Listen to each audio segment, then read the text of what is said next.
Nous entrons dans le temps où le monde célèbre ta première venue. Nous entrons aussi dans un esprit de gratitude et de louange pour le don de ton Fils. Nous prions pour que ton Esprit Saint nous rappelle ce qu'est ce don, l'espoir de vie éternelle, de joie et de paix, même dans les moments difficiles. Beaucoup dans notre assemblée luttent, Seigneur, avec différentes épreuves. Tu as promis la paix même en ces temps. Donne-leur cette paix et guide-les vers des solutions. Nous prions pour nos familles et amis, que tu nous donnes des mots d'encouragement lors des fêtes et des paroles pour partager notre foi. Merci pour toutes tes bénédictions et donne-nous un esprit généreux pour aider les autres en ce temps. Sois avec Pasteur Doug qui nous apporte un message aujourd'hui et élève nos cœurs en cette saison de ton premier avènement. Nous demandons ces choses au nom de Jésus. Amen.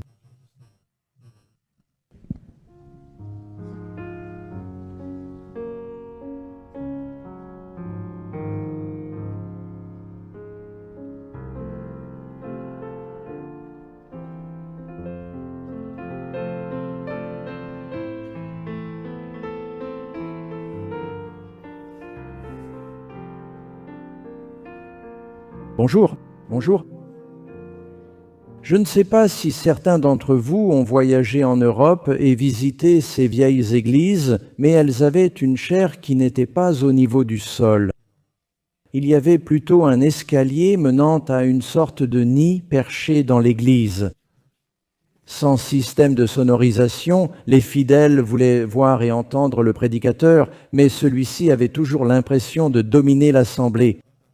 J'ai visité certaines de ces vieilles églises et là, j'ai un peu l'impression d'être en chair. Je vous souhaite la bienvenue à l'église de Granite Bay ainsi qu'à ceux qui nous suivent en ligne et à nos membres. Nous avons des membres partout dans le pays et ailleurs dans le monde qui sont nos fidèles en ligne et nous sommes ravis que vous puissiez vous joindre à nous aujourd'hui. On peut deviner à la belle musique, à la chorale et au thème autour de nous que nous célébrons ces passages des Écritures qui parlent du premier avènement de Jésus. Et lors de notre lecture des Écritures, nous avons parlé de cette annonce incroyable qui a été faite. Maintenant, je ne sais pas où vous étiez, certains d'entre vous n'existiez même pas encore en juillet 1969. Beaucoup de gens fixaient des téléviseurs granuleux en noir et blanc et ils ont entendu une voix très calme qui disait « C'est un petit pas pour l'homme, mais un bond de géant pour l'humanité ». C'était Neil Armstrong qui posait le pied sur la Lune parce que pour la première fois dans l'histoire, quand les gens regardèrent la Lune, ils pouvaient se dire « Nous y sommes allés ». Cette lumière brillante dans le ciel, après le soleil qu'on avait atteinte, c'était extraordinaire.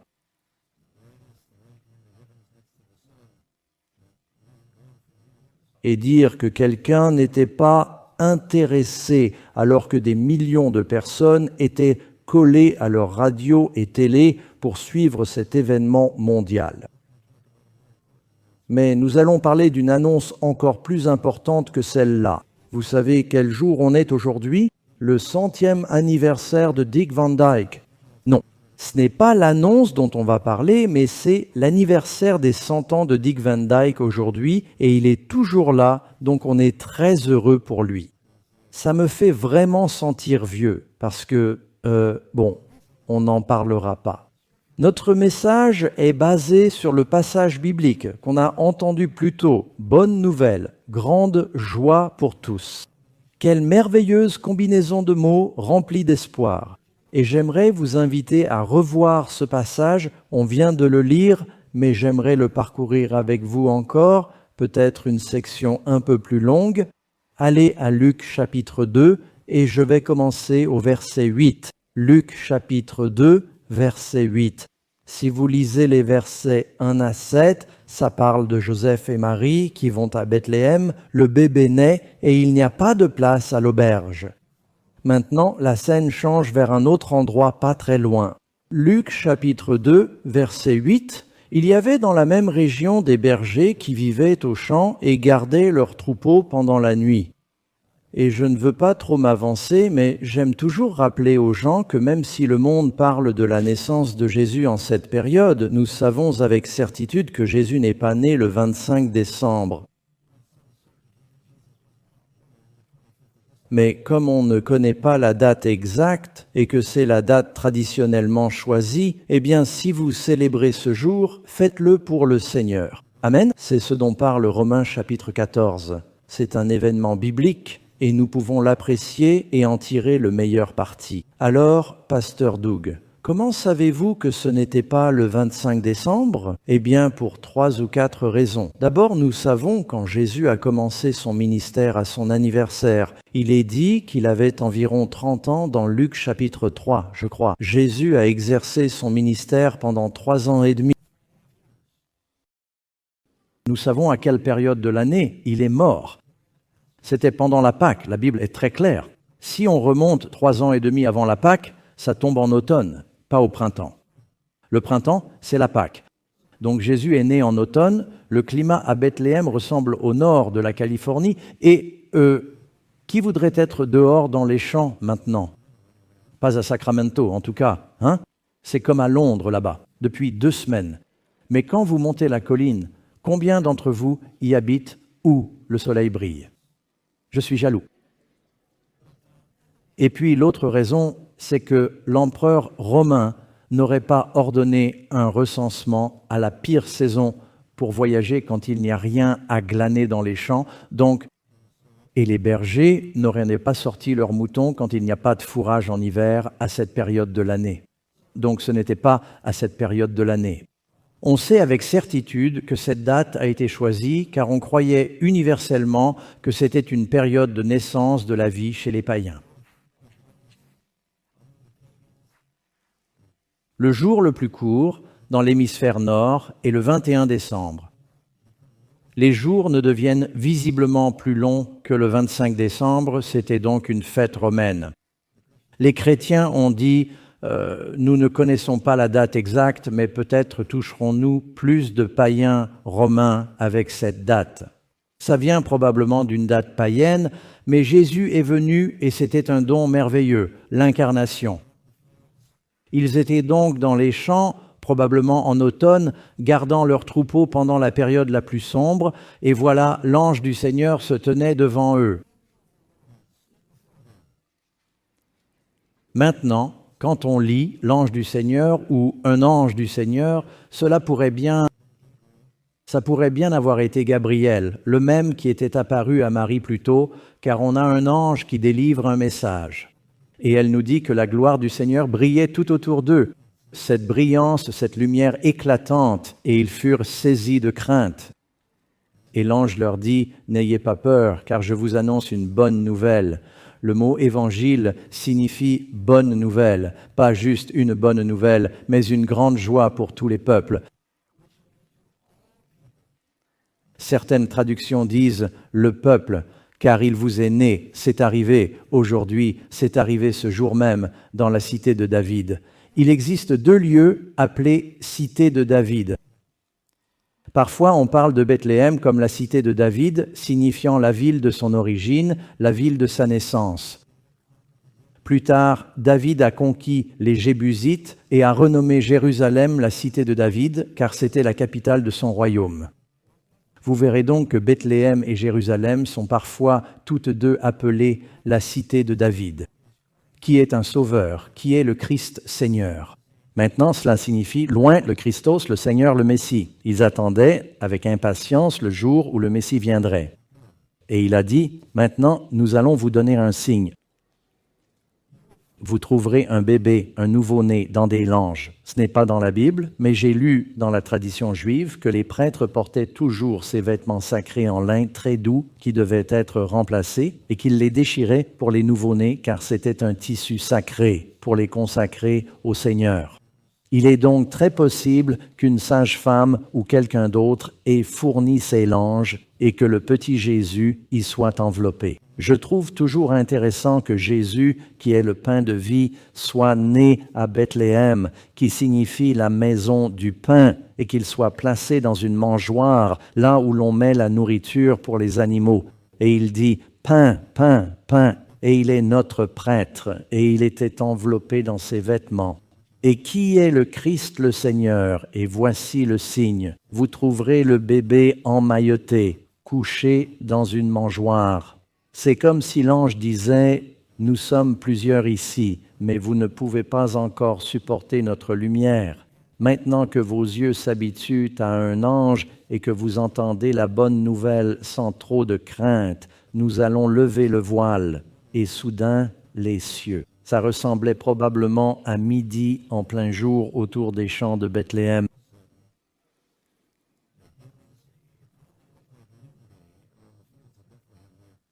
Soudain, il y eut avec l'ange une multitude de l'armée céleste, louant Dieu et disant « Gloire à Dieu au plus haut des cieux, et sur terre paix et bienveillance envers les hommes. » Quelle merveilleuse promesse! Quelle merveilleuse annonce! Ainsi, lorsque les anges les eurent quittés pour retourner au ciel, les bergers se dirent entre eux, tandis que leurs yeux s'habituaient à l'obscurité et leurs esprits au choc. Que faisons-nous maintenant? Ils disaient, vous trouverez. Cela signifie qu'il faut aller chercher. On leur avait indiqué où chercher, mais ils devaient faire la démarche. Ils dirent, allons maintenant à Bethléem et voyons cette chose qui est arrivée. Savez-vous où se trouvent ces bergers? C'est là que Ruth glanait quand elle était si pauvre qu'elle vivait au jour le jour, elle et Naomi, dans les champs de Bethléem. C'est là qu'elle a rencontré Boaz et qu'ils se sont mariés. C'est ici que David s'entraînait avec sa fronde et affrontait des ours et lions qui tentèrent de voler ses moutons. C'est le même endroit. Certains bergers étaient peut-être assis sur le même rocher où David composait ses chants. C'est un lieu très significatif. C'est l'endroit où Rachel est morte en donnant naissance à Benjamin. Et la Bible nous dit dans Michée 5:2, « Toi, Bethléem, bien que petite parmi les clans de Juda, de toi sortira pour moi celui qui gouvernera. » Bethléem comptait peut-être 300 à 500 habitants. Ce n'était pas une grande ville. Jérusalem avait environ 60 à 80 000 habitants à l'époque de la naissance de Jésus. On leur dit d'aller dans cette ville, mais cette ville a une histoire riche que c'est. Et pourquoi sont-ils venus vers les bergers?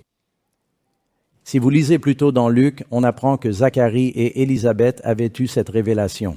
Des anges lui sont apparus, lui disant « Ton fils va annoncer le Sauveur ». Et Zacharie a raconté tout cela par écrit, puis de vive voix. Les prêtres, les Sadducéens et les pharisiens n'auraient-ils pas dû chercher? Il semble qu'ils n'étaient pas très intéressés, mais les bergers dans les champs disaient « Le Messie devrait bientôt venir. Nous le cherchons. » Alors ils ont dit « Allons voir ce que le Seigneur nous a fait connaître. » Et ils sont venus en hâte et ont trouvé Marie et Joseph. Ça n'a probablement pas pris longtemps. Petite ville. Il n'y avait pas de place à l'auberge, ce qui signifie qu'ils étaient sans doute avec les animaux puisque le bébé est dans une mangeoire. Certains disent « c'était dans une grange ». Le texte ne dit pas que c'était une grange. D'autres disent que c'était une grotte. Le texte ne dit pas que c'était une grotte. La seule chose que nous savons, c'est que le bébé est dans une auge pour nourrir les animaux. Cela signifie qu'en arrivant en ville à la recherche d'un logement, on leur a dit qu'il n'y avait pas de place. La ville était pleine à cause du recensement et peut-être que quelqu'un a dit « Eh bien, il y a un abri là-bas pour les moutons ou les animaux. » C'était peut-être juste un appentis. À l'époque, ils ne construisaient pas ces grandes granges de l'Est avec un grenier à foin pour les animaux. Et il y avait, le seul meuble qui était surélevé du sol était cette mangeoire. Les animaux n'étaient pas gardés au centre-ville. Mouches, odeurs, ils étaient gardés en périphérie de la ville. Donc, quand les bergers arrivent, c'était peut-être l'une des premières choses qu'ils ont trouvées en traversant la ville de l'autre côté à la périphérie. Ils ont dit « On a entendu qu'il y a un bébé. » Et on leur a répondu « Oui, un homme est venu avec sa femme enceinte et il campe là-bas, près de la grange. Et en effet, ils ont trouvé ce bébé emmailloté dans une auge. L'humilité de Jésus venant au monde et la façon dont il est présenté. Je n'aurais pas fait les choses ainsi si j'avais été responsable. Tu vois, Élie est monté au ciel dans des chars de feu. On pourrait penser que le Messie viendrait au monde ainsi, mais il est venu par les moyens les plus humbles, dans un lieu modeste, et s'est révélé à des gens simples. Vous savez, être berger, c'était tout en bas de l'échelle sociale, et ces personnes étaient vraiment pauvres. On pourrait dire qu'ils étaient sans abri, ils vivaient dans les champs. Mais Dieu leur révèle cette vérité. Il y a plusieurs points que je veux souligner. Je veux juste lire ce passage. Bon, laissez-moi terminer ici. Le texte dit qu'ils sont venus et ont trouvé Marie, Joseph et l'enfant, et ils ont sûrement raconté à Marie et Joseph ce que les anges leur avaient dit. Ils ont probablement passé du temps à contempler ce bébé qui ressemblait à n'importe quel autre nouveau-né.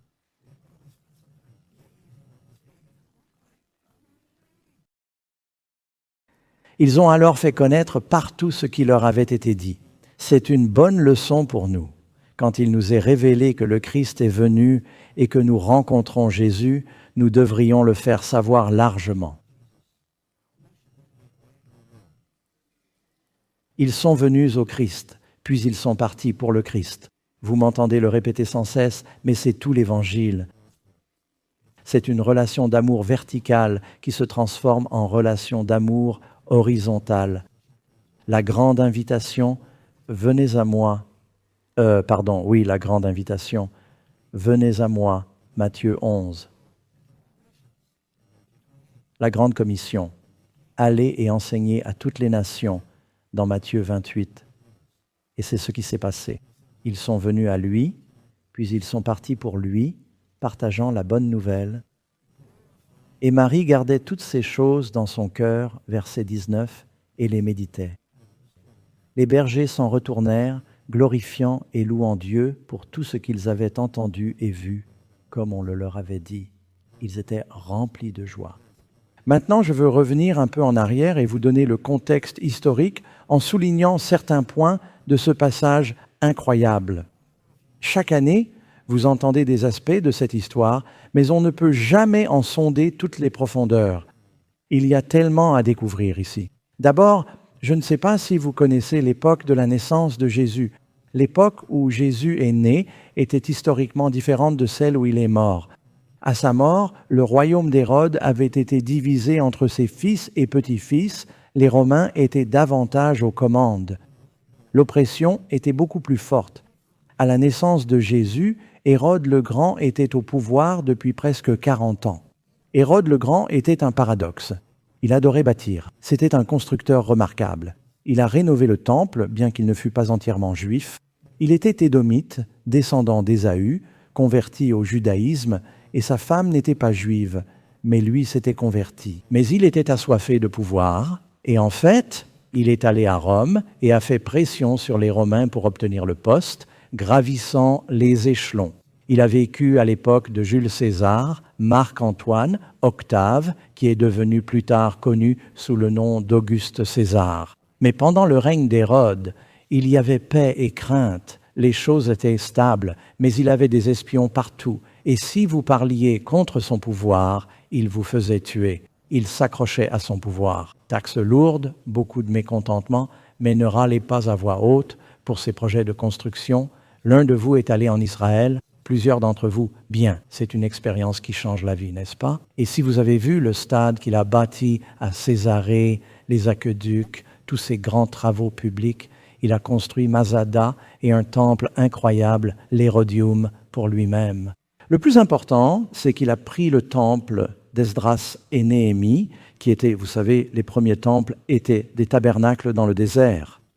Second temple bâti par Salomon, puis après la captivité babylonienne, Esdras et Néhémie reviennent, reconstruisent la ville et le temple est rebâti. Mais il commençait à se délabrer. Hérode fait une rénovation. C'est pourquoi les Juifs ont dit à Jésus, « Nous construisons ce temple depuis 42 ans. Tu vas le détruire en 3 jours et le reconstruire ?» C'était la fierté de la nation. Il n'aimait pas les impôts. Il n'aimait pas Hérode. Hérode a tué une épouse et au moins 2 fils. Waouh, il était brutal. Pas étonnant qu'il ait envoyé ses soldats tuer les bébés à Bethléem quand les mages ont dit « Nous avons entendu parler d'un roi des Juifs », car son titre officiel était roi des Juifs. Hérode avait des soldats romains à sa disposition, mais il était le roi vassal de Rome en Judée. Et voilà ce qui se passait là-bas. C'était pendant ce qu'on appelle la Pax Romana. C'est du latin, ça signifie la paix romaine. Il y a eu une période de stabilité autour de la Méditerranée. Les Romains avaient conquis de nombreuses nations. Ils ont construit des routes. Les communications étaient meilleures que jamais auparavant. Dieu a choisi cette époque aux bonnes routes et communications pour envoyer son Fils et propager le message. Mais de 27 AVJ à 180 APJ, c'était la Pax Romana, cette grande paix romaine. Et c'est à ce moment-là que les bergers se trouvaient dans les champs. Et puis ce message arrive du ciel. Or, recevoir un message céleste était très effrayant pour les Juifs.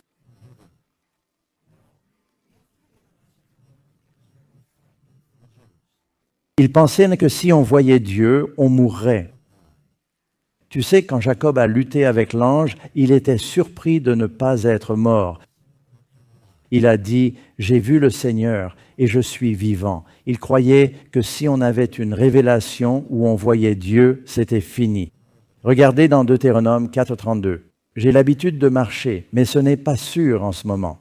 Dans Deutéronome 4.32, interroge les temps anciens qui t'ont précédé, depuis le jour où Dieu créa l'homme sur terre et d'un bout du ciel à l'autre, faites le tour du monde et demandez si jamais chose aussi grande est arrivée ou si l'on n'a entendu rien de semblable. Un peuple a-t-il jamais entendu la voix de Dieu parlant du milieu du feu, comme tu l'as entendu, et survécu, et survécu. Toute la nation a entendu Dieu. Il n'y a que quelques fois dans la Bible où un groupe a entendu Dieu. Il y a un groupe de bergers qui entend cela. Quand Jésus a été baptisé, beaucoup ont entendu Dieu dire du ciel « Voici mon Fils bien-aimé ». Pierre, Jacques et Jean sur la montagne ont tous entendu Dieu parler. Mais on trouve peu d'endroits dans la Bible où un groupe entend un message divin comme celui-ci. Et dans 2 Pierre 1,17, Pierre en parle. Car il a reçu de Dieu le Père honneur et gloire quand cette voix lui est venue de la gloire suprême. Voici mon Fils bien-aimé en qui j'ai mis toute mon affection. Nous avons entendu cette voix venue du ciel quand nous étions avec lui sur la montagne sainte. Donc ces bergers, Dieu dit, par la bouche de 2 ou 3 témoins. Même si on ne le voit pas bien, ceux au balcon peuvent voir les anges. Et je remercie Marc d'avoir créé cette image avec 2 bergers en bas. J'ai dit à Marc, il faut au moins 3 bergers, peut-être 4, car c'est par la bouche de 2 ou 3 témoins. Je pense qu'il y avait peut-être 8 bergers, on ne sait pas vraiment. Il y avait un groupe d'entre eux là-bas. Ils voulaient donc des témoins qui porteraient ce message. Vous voulez entendre un fait étonnant? Le pont de Sanakal, construit pendant le Covid, est la plus longue travée de pont au monde, plus longue que le Golden Gate. La travée, cette portée unique, fait 1257 miles de long. Il a été construit, comme je l'ai dit, en 2022, au coût de 2,8 milliards de dollars et relie 2 continents au détroit des Dardanelles en Turquie, là où Alexandre a fait traverser son armée, où les Perses ont fait traverser leur armée avec ces courants marins très dangereux, mais qui séparent l'Asie de l'Europe. Ils ont construit ce pont très coûteux. Eh bien, Dieu a construit un pont très coûteux reliant la terre au ciel. Jacob a rêvé pendant son sommeil et il a vu cette échelle allant de la terre au ciel avec des anges de Dieu qui montaient et descendaient. Et vous vous demandez, quoi? Qu'est-ce que ça veut dire? Quoi? Est-ce un escalier céleste? Plus tard, Jésus dit à Nathanaël, « Es-tu étonné que je t'ai vu sous le figuier ?» Il ajoute, « Tu verras des choses bien plus grandes. » Désormais, vous verrez les anges de Dieu monter et descendre sur le Fils de l'homme. C'est par Christ que les anges nous servent, toi et moi. C'est uniquement parce que Jésus, par ses sacrifices, a acquis le droit de se connecter à l'humanité. Cette planète est en rébellion contre Dieu. Satan est le prince de ce monde. Il a détourné cette planète. Et Jésus, quand il est venu au monde, il a reconnecté le ciel à la terre. Amen. Pouvez-vous dire Amen? Voilà la bonne nouvelle. Et cela se passe à Bethléem, la maison du pain, le lieu de David, le lieu de Ruth, de Rachel, de tant d'histoires merveilleuses de la Bible. Et que disent les anges? N'ayez pas peur, ils pensaient, nous avons entendu Dieu. Il y a beaucoup de peur dans le monde. Savez-vous de quoi les gens ont le plus peur? J'ai utilisé l'IA pour chercher ça, alors j'espère que c'est exact. La peur de la mort. Les gens ont peur de mourir, comme on devrait l'être si on n'est pas prêt. Et vous savez, si le feu est rouge, vous attendez qu'il passe au vert avant de traverser, sauf à New York, car vous voulez rester en vie. Oui, la peur de l'échec. Les gens ne veulent pas se ridiculiser ou décevoir les autres. Les gens ont peur du rejet ou de l'abandon. Personne ne veut être rejeté. Ils craignent la douleur, la maladie, les maladies graves et le vieillissement. Parfois, je me regarde dans le miroir et ça me fait peur.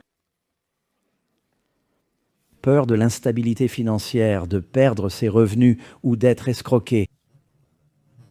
Ils ont peur d'être pauvres. Peur du danger, peur des hauteurs, des animaux, des insectes, du noir, d'être piégés, toutes sortes de phobies. Et la 7e est la peur d'être seul. Les gens ne veulent pas être isolés, ils ne veulent pas être seuls. Ils craignent l'isolement, tant physique qu'émotionnel. Et Dieu dit, « Je ne te quitterai ni ne t'abandonnerai jamais. » La bonne nouvelle au berger est, « Vous n'êtes pas seul et je resterai avec vous. » Psaume 27. « L'Éternel est ma lumière et mon salut, qui craindrai-je? L'Éternel est ma force, de qui aurais-je peur? Le Seigneur veut-il que nous vivions dans la peur? Tu sais, si un ange apparaissait maintenant dans toute sa gloire, nous aurions peur. On ne pourrait pas supporter une vision de Dieu ni même d'un ange. Je ne vous demanderai pas si vous avez déjà vu un ange, je ne veux pas vous mettre mal à l'aise, mais j'ai rencontré un homme il m'a dit qu'il avait vu un ange. Sa façon de raconter l'histoire, l'expression de son visage, et connaissant l'homme et son caractère de chrétien dévoué, je crois qu'il a vraiment vu un ange. Il s'appelait Floyd Van Allen et j'étais pasteur d'une église. C'était un vieil homme à l'époque, pendant la Première Guerre mondiale. Il pensait s'engager et priait pour savoir quoi faire dans sa maison à toit pointu. Il a dit que soudain, tout s'est illuminé et un ange lui est apparu pour lui dire de ne pas rejoindre l'armée. Il est finalement devenu pharmacien. Mais il a dit, il remplissait la pièce et ses ailes touchaient le plafond et il était terrifié. Il décrit toute la scène et il tremble encore. Même âgé, quand il racontait cette histoire, sa voix était empreinte d'émerveillement. Et je suis convaincu, rien qu'en le regardant, qu'il a vraiment vu un ange. Alors, pourquoi un ange est apparu à Floyd et pas à moi? J'ai déjà prié pour voir un ange, mais je ne peux pas dire en avoir jamais vu un. Maintenant, qu'a dit l'ange? N'aie pas peur, je t'apporte une bonne nouvelle. L'Évangile est une bonne nouvelle. Aujourd'hui, nous allons beaucoup nous référer à Luc. Nous devons laisser Luc nous expliquer sa vision de la bonne nouvelle. Si vous allez au chapitre 15 de Luc, il donne 3 exemples de cette bonne nouvelle dans ses paraboles. Et cet homme qui avait 100 brebis, il en perd une, mais la retrouve en rentrant chez lui. Luc 15, 6. Il rassemble ses amis et ses voisins et dit « Réjouissez-vous avec moi, car j'ai retrouvé ma brebis. » Il annonce la bonne nouvelle à ses amis « J'ai retrouvé ma brebis qui était perdue. » Puis Jésus dit, je vous le dis, il y aura plus de joie au ciel pour un seul pécheur qui se repent que pour 99 justes qui n'ont pas besoin de repentance. La femme au verset 9 a ses pièces précieuses et en perd une. Elle allume une lampe, prend son balai, balaie la maison, la trouve enfin après une recherche minutieuse et appelle ses amis et voisines en disant « Réjouissez-vous avec moi, car j'ai retrouvé la pièce que j'avais perdue. Je mangeais des cacahuètes hier soir pendant le dîner et j'en ai fait tomber une. » Je ne voulais pas laisser une cacahuète par terre, car vous savez ce qui arrive. On marche dessus et ça devient plein de petits morceaux. Alors je me suis mis à quatre pattes et j'ai cherché jusqu'à ce que je la trouve. Puis j'ai appelé Karen. Je lui ai dit « Réjouis-toi avec moi. J'ai retrouvé la noix qui était perdue. » Je veux dire, si je fais ça pour une cacahuète, alors si c'était une pièce d'argent, combien plus pour une âme? Réjouissez-vous avec moi. J'ai trouvé la pièce. De même, je vous dis, il y a de la joie parmi les anges pour un seul pécheur qui se repent. Et vous connaissez l'histoire du fils prodigue. On ne lira pas tout, mais à la fin, le père dit « Il fallait bien festoyer et se réjouir, car ton frère était mort et il est revenu à la vie, il était perdu et il est retrouvé. »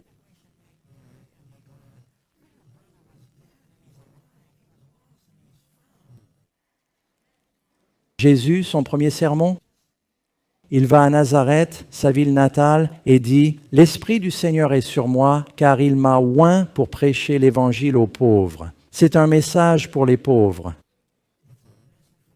C'est la bonne nouvelle. Le mot Évangile signifie « bonne nouvelle ». Pour comprendre la bonne nouvelle, il faut d'abord saisir la mauvaise. La mauvaise nouvelle, c'est que sans Jésus, nous sommes perdus. Exactement. La Bible dit que nous avons tous péché et que le salaire du péché, c'est la mort. Mais Dieu est miséricordieux. Il sait que nous naissons enclins au péché à cause d'Adam et il ne veut pas nous laisser ainsi. Nous sommes comme des brebis égarées, des pièces perdues et des enfants disparus. La différence? La pièce perdue ignore qu'elle est perdue. La brebis sait qu'elle est perdue, mais ne sait pas comment revenir. Le fils perdu sait qu'il est perdu et sait comment rentrer. Il existe différentes façons d'être perdu. Et sans lui, nous sommes condamnés. La peine du péché, c'est la mort, et chacun sera récompensé selon ce qu'il mérite. Et c'est très sérieux, mes amis. Nous avons la chance d'être non seulement pardonnés, mais aussi de recevoir la vie éternelle dans un monde sans péché ni souffrance. Jésus, en venant au monde, a créé ce pont. Il a créé ce lien pour nous permettre d'atteindre le royaume. C'est une bonne nouvelle. C'est la grande annonce et elle devrait nous apporter une joie immense. Les chrétiens devraient être les plus heureux du monde, car si vous étiez malade et maintenant guéri, mort et ressuscité, condamné et maintenant sauvé, perdu sans but et maintenant éclairé, c'est une transformation radicale.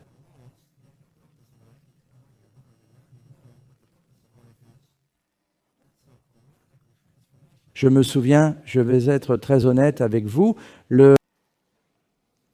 j'ai traversé un changement radical où je n'avais aucun but et je me sentais très perdu et j'ai pensé au suicide quand j'étais adolescent. Et après avoir lu la Bible, ça ne s'est pas fait en un jour, mais j'ai finalement cru et j'ai donné ma vie à Jésus. J'étais tellement heureux. Puis j'ai commencé à visiter les églises et je me demandais pourquoi elles n'étaient pas plus joyeuses ou n'avaient pas l'air heureuses. Quelqu'un a dit que, tu sais, si tu es heureux, tu devrais en informer ton visage. Parce que Charles Spurgeon formait des prédicateurs, il entrait dans tous les détails et il disait « ton visage doit refléter ton sujet ». Il dit « les gens te regardent ». Je dis aux caméras quand elles filment, elles prennent toujours ces plans larges. Je dis « non, non, rapprochez-vous ». Parce que je ne parle pas juste avec ma bouche, sinon ça devient de la radio, n'est-ce pas? Donc je parle avec mon visage. Et Spurgeon a dit, quand tu prêches, si tu parles du paradis, que tu décris ses rues d'or et ses portes de perles, ton visage devrait rayonner. C'est vrai. Et il a dit, si tu parles de l'enfer, garde ton expression quotidienne normale. Nous avons une bonne nouvelle qui apporte une grande joie. Alors, que signifie la joie? La joie est un bonheur intense, particulièrement extatique ou exultant, l'expression ou la manifestation d'un tel sentiment. Se réjouir, c'est ressentir de la joie, c'est exprimer cette joie. Le bonheur est un sentiment. La joie est une attitude. Vos circonstances peuvent changer, mais si vous êtes chrétien, votre joie traverse vos circonstances. Votre joie chrétienne ne dépend pas de vos circonstances. J'ai rencontré des chrétiens qui ont reçu un diagnostic terminal et ils gardent toujours leur joie. Parfois, ils en ont même plus, car ils savent qu'à leur mort, leur prochaine pensée sera la résurrection en présence du Seigneur. Amen. Et donc, nous ne devrions pas avoir peur. Mais l'idée du monde sur le bonheur et la joie est bien moindre comparée à ce qui est offert aux chrétiens. Je me souviens d'une histoire d'il y a quelques années, vous savez. Dans ces petites villes, les plus grandes, le cirque venait s'installer. Un jour, un garçon est allé en ville avec son père pour affaires, et il a vu l'affiche annonçant l'arrivée du cirque avec la date. Le garçon avait entendu parler des cirques, vous savez, des éléphants, des clowns et toutes ces choses. Il n'était jamais allé au cirque, et il voulait vraiment y aller. Il sautait partout en disant « Oh, papa, laisse-moi aller au cirque ce soir-là. Je peux y aller ?» Son père a répondu « Tu sais, c'est cher. On n'a pas assez d'argent pour des billets pour toute la famille. » Mais le garçon ne cessait d'en parler.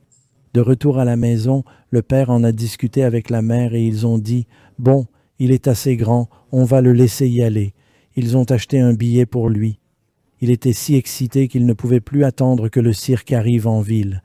Mais tu sais, autrefois, quand le cirque venait en ville, ils entraient avec un grand défilé.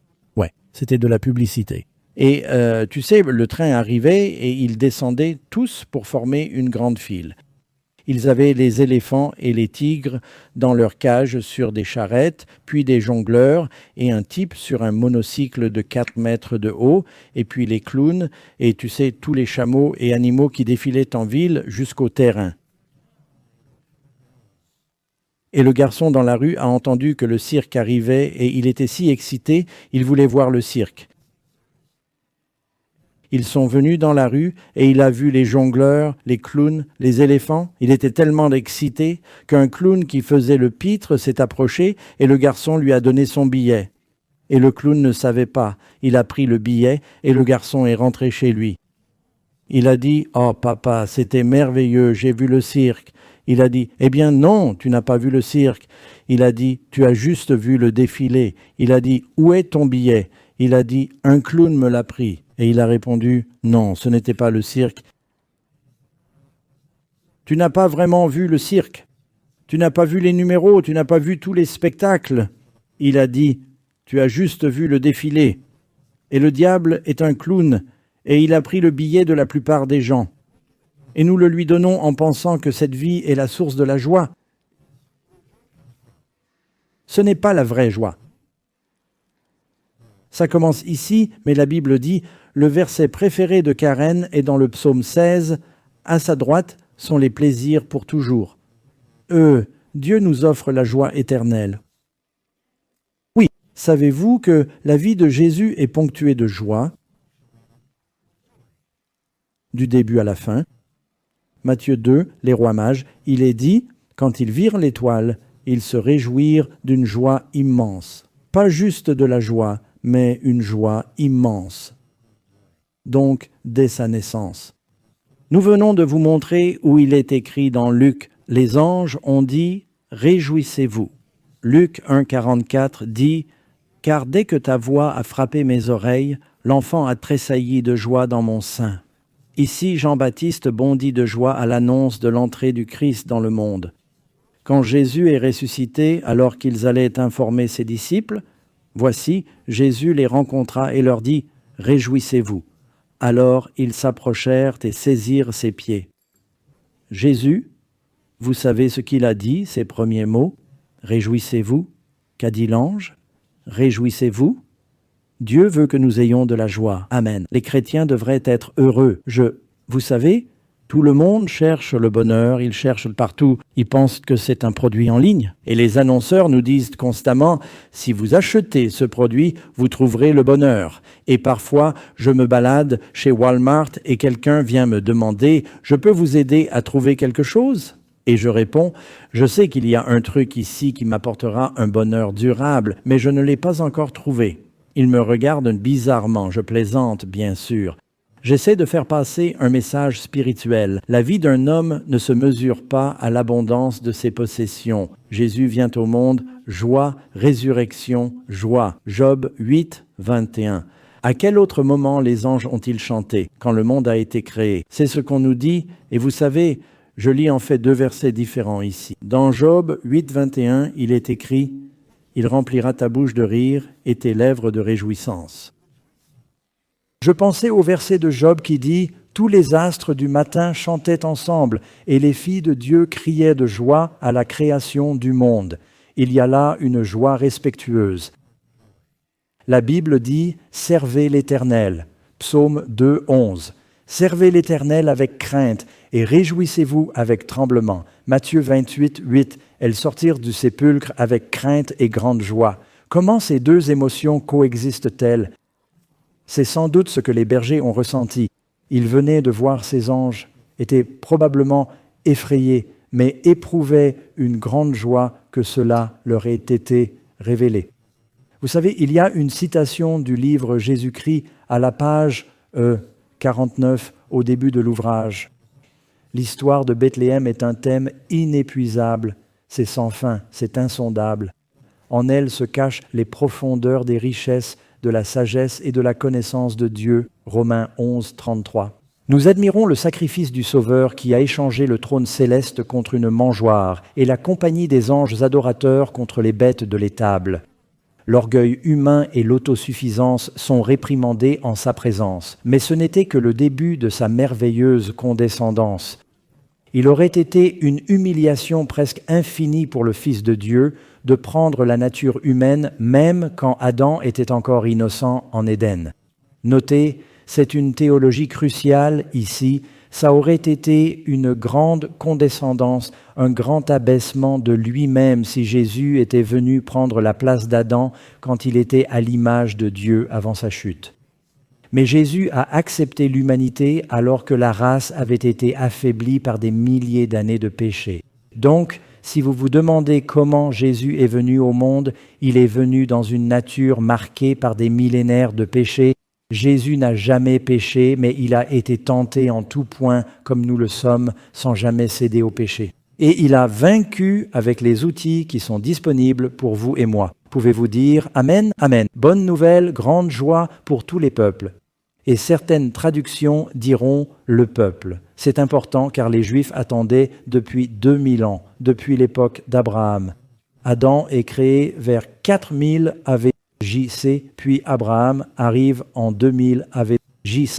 Dieu dit « par tes descendants, le Messie viendra ». Jésus naît en 4 AV JC, 2000 ans plus tard. Donc c'est vraiment...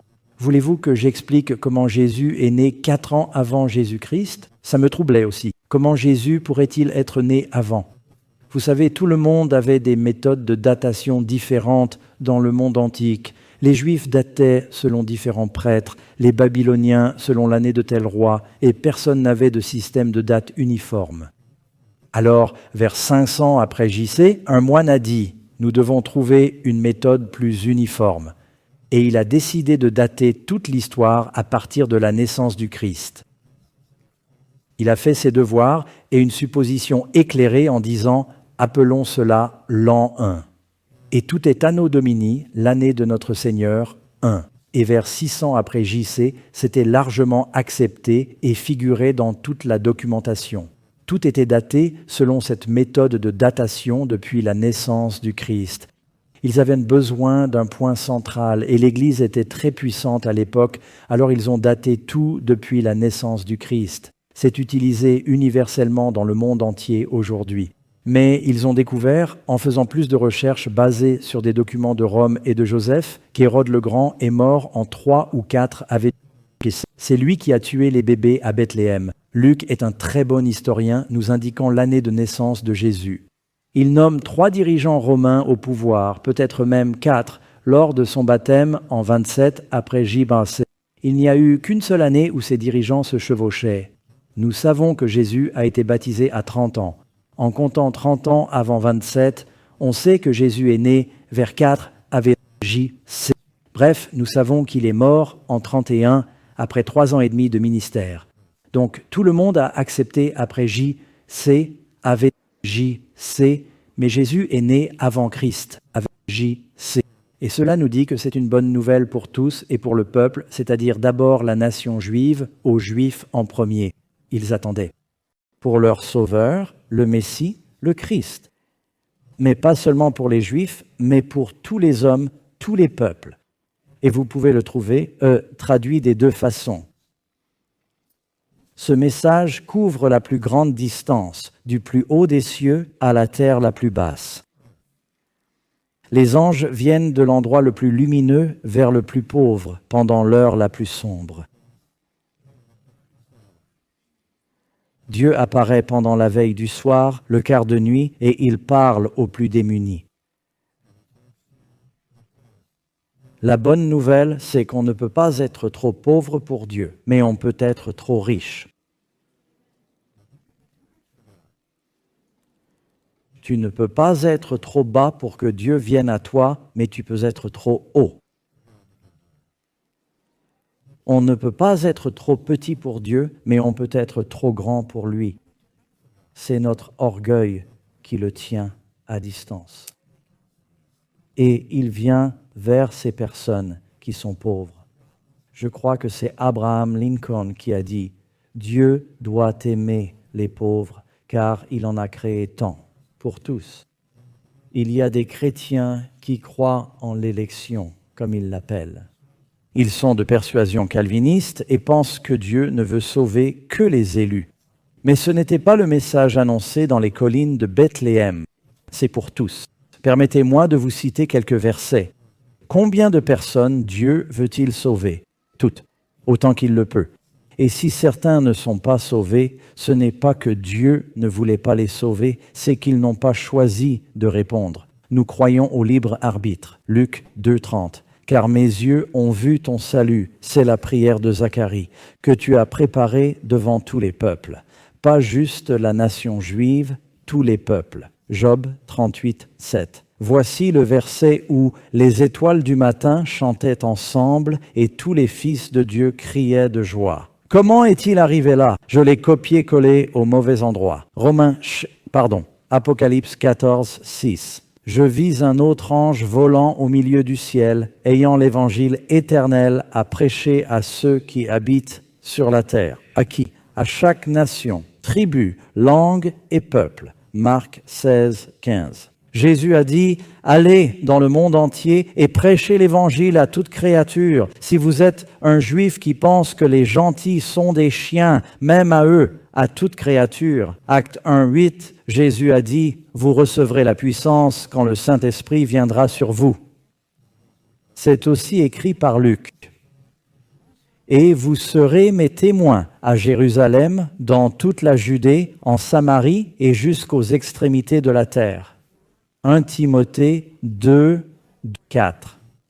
Pour les rois et tous ceux en autorité, afin que nous menions une vie tranquille et paisible, en toute piété et respect.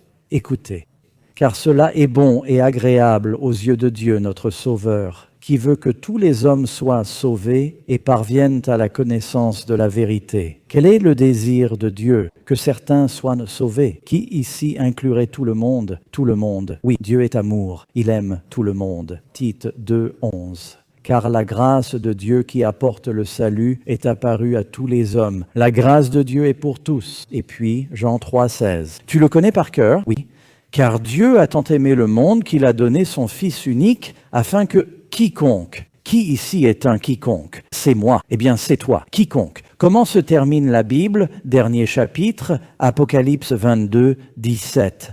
Et l'Esprit et l'Épouse disent « Viens ». Que celui qui entend dise « Viens ». Que celui qui a soif vienne. Que celui qui veut prenne de l'eau de la vie gratuitement. Les bergers et les mages ont été invités à chercher, et on leur a dit que s'ils cherchaient, ils trouveraient. Vous savez, mes amis, c'est une histoire qui, me touche encore profondément. C'est un mystère qui restera un mystère. Comment Dieu a pu devenir humain tout en gardant sa divinité et être 100% humain.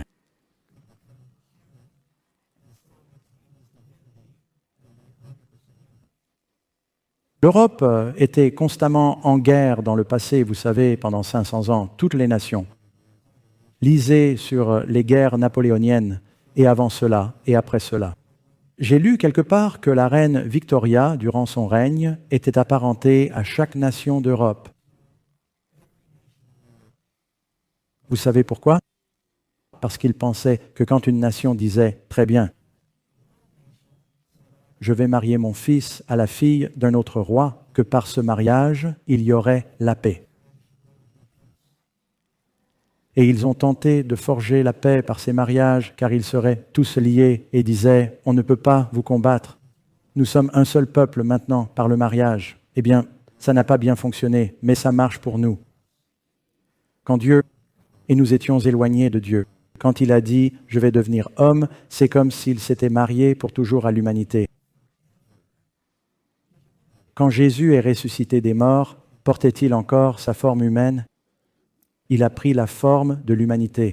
Bien sûr, nous sommes faits à l'image de Dieu et il est venu, il est devenu humain, il a pris cette forme et il gardera cette forme. Il nous a adoptés.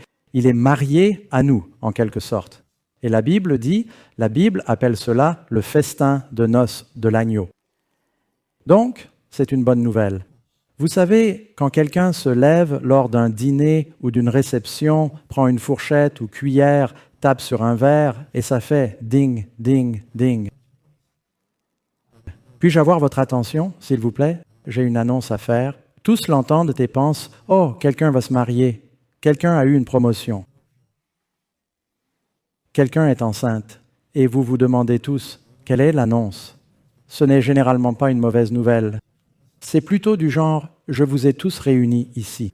J'ai une bonne nouvelle à partager. » Quand ces anges sont apparus aux bergers et que le ciel s'est illuminé, Dieu a choisi un humble instrument pour la bonne nouvelle. Dieu fait ça. Quand Jésus est ressuscité, à qui est-il apparu? Marie-Madeleine. Je veux dire, si on avait interrogé qui devrait être le premier à recevoir la nouvelle, qui ici aurait pensé à elle? Quand Israël mourait de faim à cause d'une famine et qu'une grande abondance de nourriture est découverte, Dieu la révèle à 4 lépreux. Pourquoi donner une si bonne nouvelle à des lépreux? Ainsi, Jésus, qui partage la bonne nouvelle avec ses bergers, nous dit « Vous n'êtes pas si mauvais que vous ne puissiez partager la bonne nouvelle. Vous n'êtes pas si mauvais que vous ne puissiez recevoir la bonne nouvelle. » Ces bergers sont venus à Christ, puis ils sont allés pour Christ. Et le Seigneur veut que nous fassions de même. Vous savez, ils étaient vigilants dans l'obscurité. Ils surveillaient les troupeaux. Ils cherchaient le Messie parce qu'ils aspiraient. Ils cherchaient, ils espéraient. Dieu leur a révélé la lumière. Cherchez-vous la seconde venue de Jésus. La Bible dit, il viendra pour ceux qui l'attendent. Il guette sa glorieuse apparition. Il considère la venue de Jésus comme une espérance bénie. N'ayez jamais honte d'être adventiste du 7e jour, car ce nom montre que nous espérons la seconde venue, tout comme ces bergers espéraient la première venue. C'est vraiment triste que Jésus soit venu de si loin dans notre monde pour s'unir à nous, pour nous sauver. Il fait le grand voyage et nous n'avons qu'à faire un petit pas. Il venait du ciel. Il devait juste aller du champ jusqu'aux abords de Bethléem. Je me souviens qu'il y a quelques années, j'ai volé à Sydney, en Australie, pour parler. J'ai beaucoup d'amis là-bas. Et je n'ai pas pu parler le week-end car je devais aller ailleurs. Mais j'avais un mercredi soir, on avait loué cette église et il y avait des milliers de personnes. Ça s'est très bien passé. Mais j'avais un ami qui n'est pas venu et j'ai dit « Qu'est-ce qui se passe? Tu nous as manqué. Bah, tu sais, il y avait un match de foot ou de rugby, peu importe ce qu'ils regardent là-bas. J'ai dit, je viens de faire 11 000 kilomètres. Tu ne pouvais pas faire 10 minutes de route? Tu aurais pu l'enregistrer? Ça m'a un peu blessé. Comment Dieu se sent-il? Il dit, regarde, j'ai envoyé mon Fils à travers le cosmos dans ton monde pour te sauver. Il n'est qu'à un pas. La Bible dit que Dieu n'est pas très loin de chacun d'entre nous. Il est à une prière près et il veut entrer dans ta vie, chasser ta peur et te donner cette joie immense et un but, partager la bonne nouvelle. Combien d'entre vous veulent dire « Seigneur, c'est mon plan. Je veux partager la bonne nouvelle. Je veux avoir ce but. Je veux avoir cette joie. » Laissez-moi prier avec vous et je crois que nous aurons encore de la musique spéciale. Seigneur aimant, nous te remercions pour cette incroyable promesse que tu nous as faite d'avoir envoyé ton Fils pour nous sauver de nos péchés si nous venons à lui. Et puis, Seigneur, tu nous as aussi donné la bonne nouvelle. L'Évangile est une bonne nouvelle, que nous pouvons être sauvés, avoir la vie éternelle, trouver un but et partager cette lumière et cette joie avec d'autres.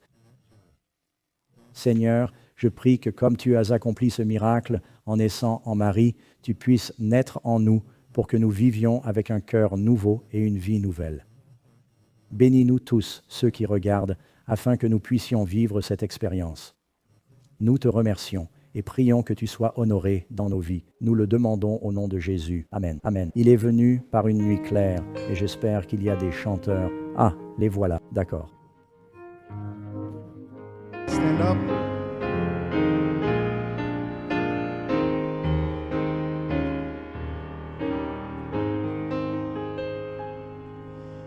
It came upon the midnight clear, that glorious Son of all, from angels bending near the earth to touch their hearts of gold.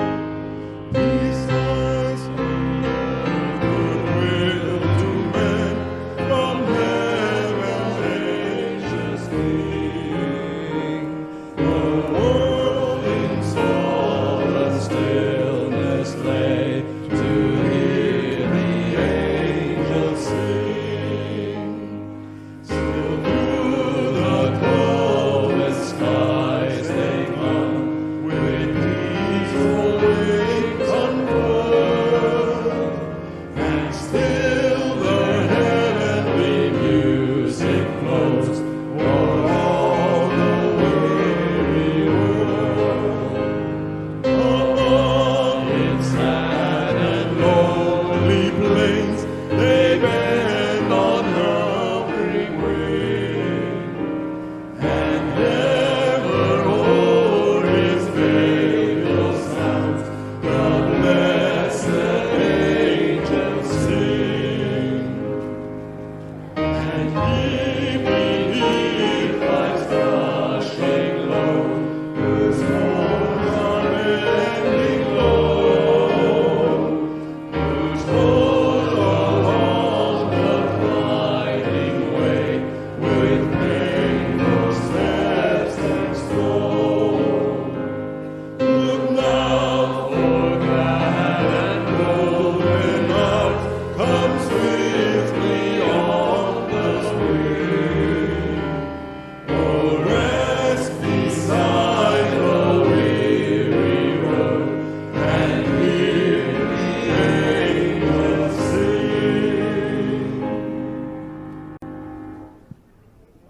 Amen.